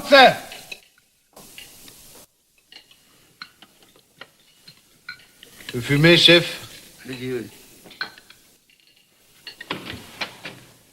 Terminé, messieurs, vous pouvez disposer. Verdict rendu dans l'affaire dite du massacre d'Oradour-sur-Glane par le tribunal militaire permanent de Bordeaux. Par contumace, capitaine Otto Kahn, à mort.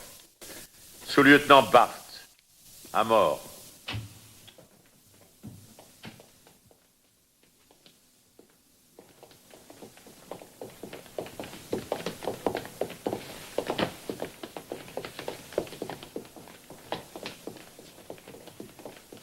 Accusé allemand présent. Adjudant Schwaller, à mort. Les soldats Frithof, Nenner et Yegeniak, 10 ans de travaux forcés. Le soldat Reinhardt, 12 ans de travaux forcés. Accusé français, le sergent Lensdorf, à mort. Les soldats Ferram, Schlesser et Bindler, 8 ans de travaux forcés. Et Klinger, 7 ans de travaux forcés. Durenbach, Hollensheim, Dressmüller, 5 ans de travaux forcés.